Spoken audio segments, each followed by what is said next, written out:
تابع. نود اليوم في هذا المشهد الفيديو البسيط الجزء السابع إطلاق إطلالة خاطفة حول آلام البطن عند الطفل. السؤال ثم الجواب ثم الشرح البصري. ما هو الدور المحدد لعقار كودايين في علاج بضاد لوكوس، في علاج بضاد الدم عند الأطفال؟ هل يستخدم لعلاج ألم البطن بشكل عام؟ كيف يمكن للأطباء تمييز بين الشقوق الشرجية والناسور الشرجي؟ وكيف يساعد كل منهما في تخسيس مرض كرون؟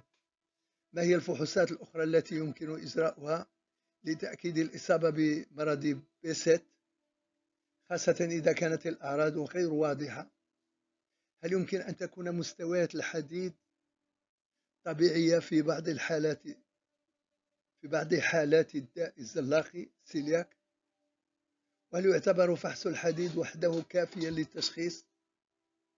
ما هي الميزات التي تجعل جهاز السونار أداة فعالة في فحص الأمعاء الغليظة مقارنة بالتقنيات الأخرى مثل السكانير أو المنظار؟ ما هي المؤشرات التي يجب أن يتنبه لها الأطباء عند فحص الأطفال والتي قد تشير إلى أمراض خطيرة مثل بضاد الدم، خاصة عندما تكون الأعراض غير محددة؟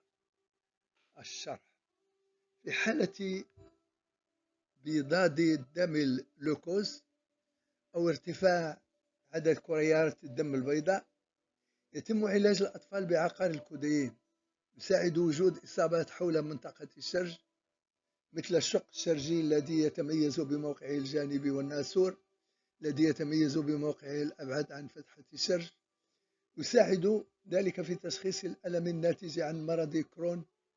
وقد يرتبط ألم البطن أيضا بمرض بيست، مما يستدعي من الطبيب البحث عن تقرحات في فم الطفل وعينيه وأعضائه التناسلية.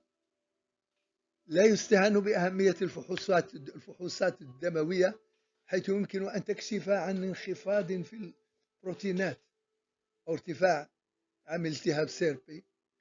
ألم البطن قد يكون مرتبطا بجرثومة هيليكوباكتير بيلوري، جرثومة الأيادي الوسخة، التي يتم فحصها عند الأطفال عبر اختبار التنفس، كما يتم فحص مستوى الحديد المنخفض في حالة داء السيلياك الذي يعرف بسوء الامتصاص. أما جهاز الموجات فوق الصوتية سونار فيستخدم حاليا لفحص الأمعاء الغليظة، حيث يوضح كثافة جدارها، شريطة أن يقوم بالفحص طبيب مختص في هذا المجال. هذه الصورة هي رسم توضيحي مبني على الوصف الذي قدمناه. إنها تمثل طفلا يعاني من الأعراض الموصوفة في النص. الفم يمكن رؤية العديد من الآفات الدائرة الصغيرة التي تتوافق مع تقرحات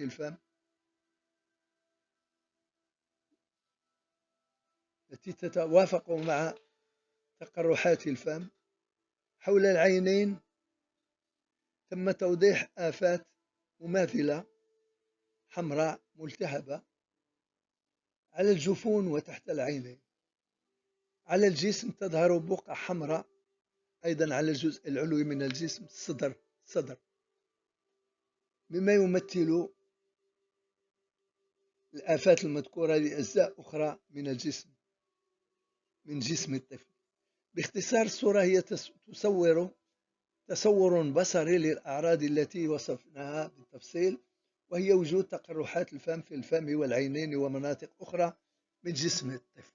إلى اللقاء في حلقة مقبلة، لنلتقي في جو بهيج ومرح. تابعونا، إلى اللقاء.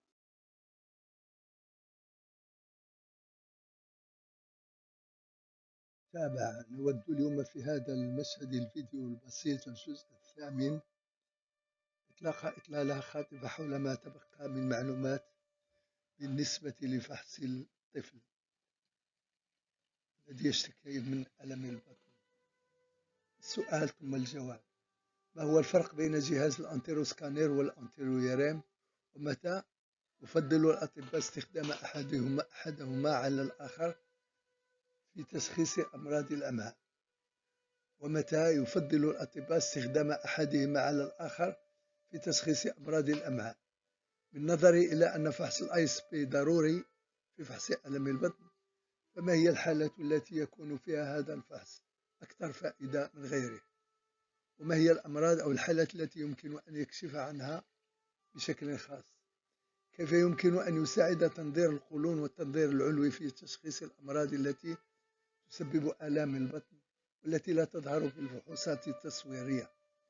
ما هي أهمية فحص pH متري في تشخيص ألم البطن؟ وما هي الحالات التي يتطلب فيها هذا الفحص بشكل أساسي؟ بما أن فحص البراز يمكن أن يكشف عن وجود الأميبيا، فهل هناك أنواع أخرى من الطفيلات أو الجراثيم يمكن اكتشافها من خلال هذا الفحص؟ ما هي الأعراض التي قد تشير إلى ضرورة إجرائها؟ الجواب: الشرح البصري.